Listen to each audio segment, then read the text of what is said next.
Previously on James and Paul Try It All. Oh, that's the dining spot. Oh, that's the diamond spot. That's kind of beautiful. Yeah, it's incredibly expensive to eat there. How much? I don't remember because I blocked it out of my mind.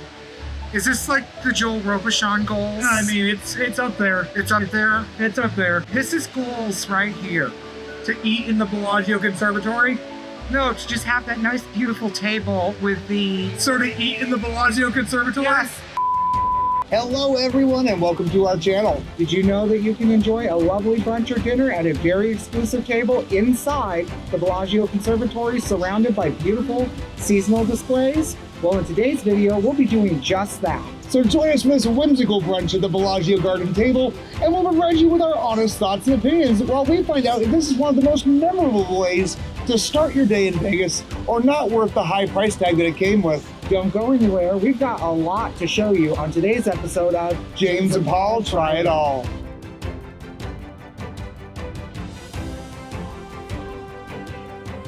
They've already got our little settings out. Oh, yay. Look how cute that is. Brunch by Sadelles is $145 or $195 for the bottomless mimosa option. Dinner is done by Michael Mina at $205 per person with $115 extra for wine pairing. Reservations are required for this experience. Brunch has 3 courses, which we will be showing you in this video. So we are here for our garden table reservation. We booked the earliest one at 7 a.m. because if you know anything about the Bellagio Conservatory, it can get packed. So we wanted to beat the crowds. Now, the biggest Vegas rule that we always have is that the early bird always gets the worm. So if you are going to go do any type of experience, we always recommend doing it as early as possible. Now, it's not for everyone, but it works for us. And I am excited for us to go ahead and do this brunch. Now, the check-in process was really easy. That we just went right up to the front desk and they decided to go ahead and get our table ready. Now, 7 a.m. is normally no issue for us, but admittedly, this trip has been a taxing one for a few different reasons, and we are very sleep deprived. So I'm looking forward to some coffee and maybe something boozy. Very excited about that. But all in all, I'm looking forward to being seated at our table. We're currently just kind of in the waiting area of Sadelles, who provides the brunch at the garden table. That being said, stay tuned. We'll check in with you as soon as we are at our table. Thank you very much. Well, isn't this just charming? This is fresh squeezed orange juice. I immediately could tell by the color, and then as soon as I took a sip, absolutely confirmed that. How often do you get to enjoy fresh squeezed orange juice anywhere? I mean, considering what we paid for this meal, I'm not shocked, but still pleasantly surprised. Alrighty, ladies and gentlemen, we have just got our starters for our brunch. Sadelles has brought us out in this gorgeous tower of smoked salmon, cucumbers, capers, lemons, onions, bagels, avocado toast, fresh pastries, some cream cheese. It all looks delicious. I cannot wait to enjoy this. Oh, caviar. Almost forgot the caviar. How could I forget that? Again, how many places do you get caviar to go with your bagels? However, the avocado toast is screaming my name right now. So I think I'm just going to reach in and snag one of these guys here. Oh, that is gorgeous. That is absolutely gorgeous. I also have to say, beyond just the scenery here, the music that they're playing is just so serene and wonderful. It really does absolutely add to the ambiance and make this just truly a magical, memorable brunch. And we haven't even had a bite of food yet. Before I tuck in, I'm just gonna quickly say, cheers. A little Prosecco, a little orange juice, I can already tell this is going to be a wonderful way to start a day in Las Vegas. All right, everyone. So we are going to start off with this avocado toast. Now, this avocado toast has a little bit of a Southwestern flair to it. It has avocados, chives, pickled onions, red peppers, and cilantro. This looks delicious. Let's go ahead and give this a taste. Now, first thing I can say to that is amazing. You have the nice, cool avocado. You have a little bit of the bite from the pickled onion and the peppers. And you also have just that multi-grain flavor that comes through from the bread. Everything just blends together as a symphony of flavors. And I will definitely say these little red peppers here give it a nice little kick. What kind of peppers do you think those are? I think they're Fresno peppers. I was gonna say, they look like Fresno, They're but I red could be peppers. wrong. They've got a nice heat to them, so I think they're Fresno peppers. Yeah, these are delightful. I wish I could have avocado toast this way any day. My turn to try this beautiful avocado toast. I love an avocado toast. Maybe it's because I'm a millennial. I can't lie, it is a little hard to cut. There we go. That's delicious. Paul's absolutely right. That there is this wonderful sweetness and maltiness to the toast itself. And then the pickled onions really amplify that sweetness just a little bit, but there's a little bit of tartness to them too. You're right, what's likely Fresno chilies are fantastic. I've never had them on a piece of avocado toast before, and I think that really adds a whole other level. I almost wish we could just have an entire plate of this, but we do have actual entrees coming. These are literally just our starters. Between all this assortment of food, there was a cheese Danish out on that little tower, and I wanted to go ahead and give it a taste and let you all know how it is. Now, I can already see this is baked perfectly on the outside. It's nice and firm. There's a lot of layers to this pastry, so it's been baked almost perfectly. The bottom at here is a perfect golden brown. I sure hope the mic picked up the crunch. I hope so too. That crunch, wow. I don't know if you can see it or not, but there are layers on that. The layer of cream cheese in that middle, it just has a nice, soft, velvety texture. That is a next level cheese Danish. I am actually more in love with that Danish than the avocado toast. I mean, the avocado toast was next level for me. I mean, that was good avocado toast. Do you want to split this everything bagel with me? Of course I do. All right, we've got caviar and salmon to eat here. Everything bagel. And they brought out this amazing looking cream cheese. Oh, it's such a soft, beautiful whipped cream cheese. Is it soft? Oh, it's so soft. It's just so light. Oh my God, it spreads so nicely. I love a whipped cream cheese. You're dressing that bagel. I am dressing the bagel. I get a little smoked salmon here. I've been eating so much salmon this morning. Feeling super fancy. Gotta get a little tomato. Yep. Oh, don't forget that caviar. Oh, that's going on top. We're gonna get a little red onion. And I'll give a little spoon too. I say last but not least, the caviar. And they gave us a good amount, so I feel like I can actually just go to town. I can't say I can give myself an A for presentation. All the components are there. Tuck everything in real quick. Make sure I don't make a mess. Oh my Lanta. I have no idea how I'm gonna even eat this.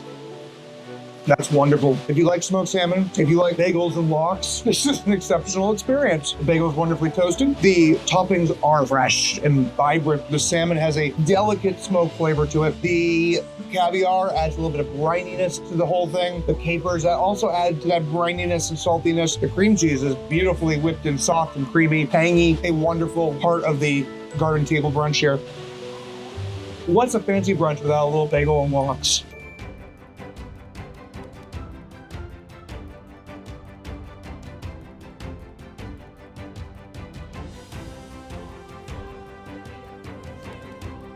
We will return to this episode of James and Paul Try It All after these messages. We want to take a special moment to give a special thanks for the recent super thanks. Thank you so much, Ayatollah, Wes, Paula, Renee, you all rock.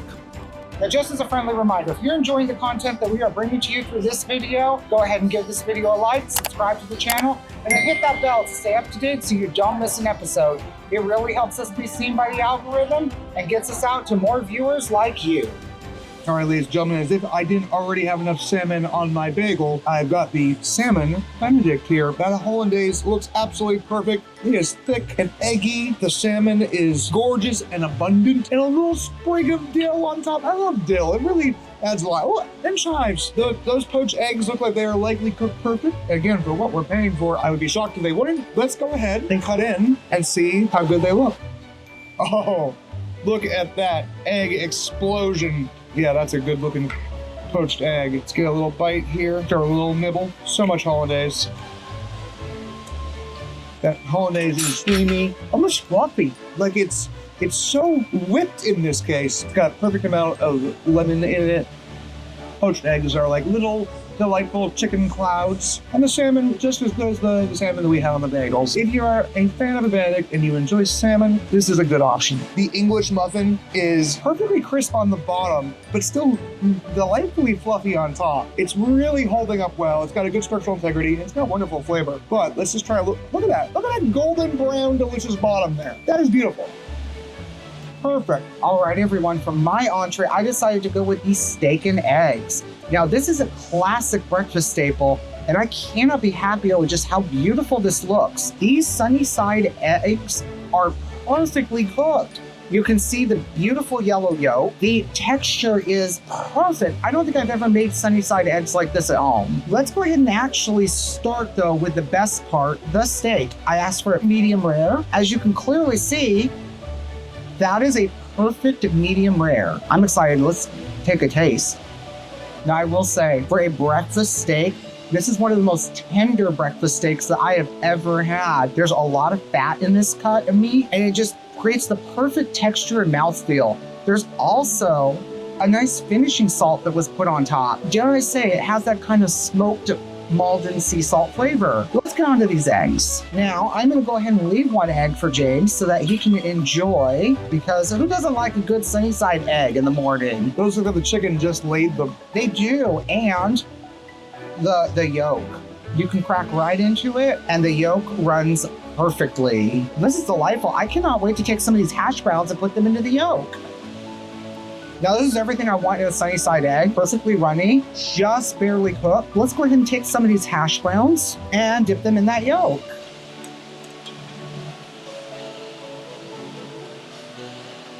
Now, I will say one thing about these hash browns. They do need a little bit of salt. That being said, they are perfectly crisp on the outside, perfect tender potato in the middle. But if you pair them with the egg yolk, that is one perfect hash brown. All right, friends, we're gonna enjoy our entrees and maybe pick at this tower a little bit longer, but don't go anywhere. We've actually still got dessert coming here shortly. So we're gonna try and eat as much of this as we can, but still save some room for dessert. We'll be right back.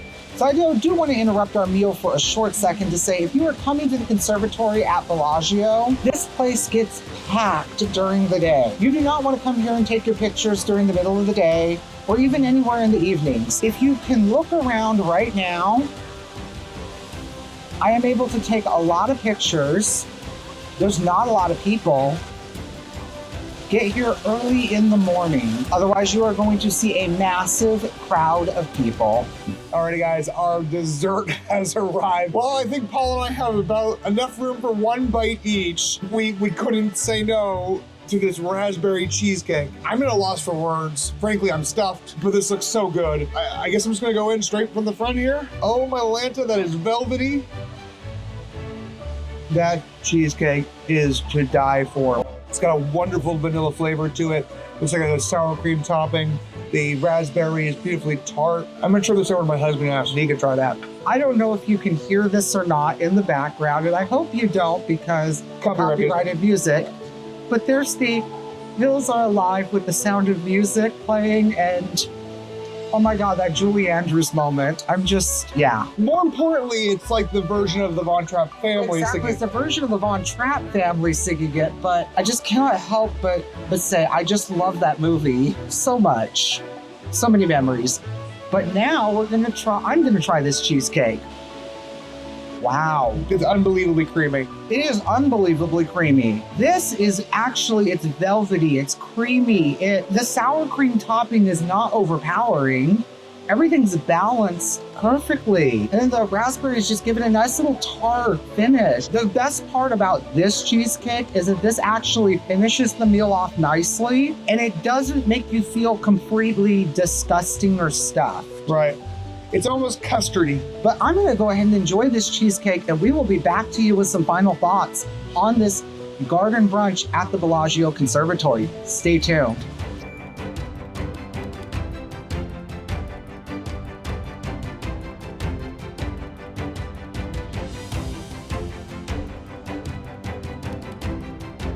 All I can say is wow. That was one of the most amazing brunches that I've had here in Vegas so far. I agree. I think I have to agree with that completely. It was a just beautiful, unbelievable experience. What a great way to start the morning, you know, by having a meal in the conservatory, surrounded by all these gorgeous displays of flowers and art, and to top it off with a really exceptional just menu of delicious foods. Everything was delicious. Mm-hmm. There was more food than we could ever possibly eat between the two of us. And they intended it that way. I mean, I feel awful that so much of it we just couldn't take with us or couldn't finish, but there's always so much stomach space. Yeah, yeah. I would say this is a wonderful experience, especially for perhaps maybe a newlywed couple, or maybe celebration. a celebration or a wedding party. Or if we ever renew our vows. If we ever renew our vows. I mean, I thought we were going to renew our vows, I thought we were going to do Taco Bell Cantina. We joke about that all the time. Hofbrau House. Yeah. Anyway, that being said, if you enjoyed today's video, be sure to hit that like button, subscribe to our channel, and ring the bell icon for notifications whenever a new episode of James Paul and Try It All is released every Saturday at 9 a.m. Pacific Standard Time. If you've been to the garden table here at the Bellagio Conservatory, tell us in the comments what are your thoughts. If you haven't been, but now you want to go, let us know. We want to hear from you guys. Thank you so much for watching and for sticking through to the end. We appreciate it tremendously. You guys are the star of the show and the whole reason why we keep doing this. And until next week, have a great one. Why is being a vlogger so torturous? Oh, Lord. Eating fancy meals, rich foods, it's so hard. It's such hard work. The worst part is... We're not even joking that much. No, we're not joking. We love food, but... I don't want to eat anymore.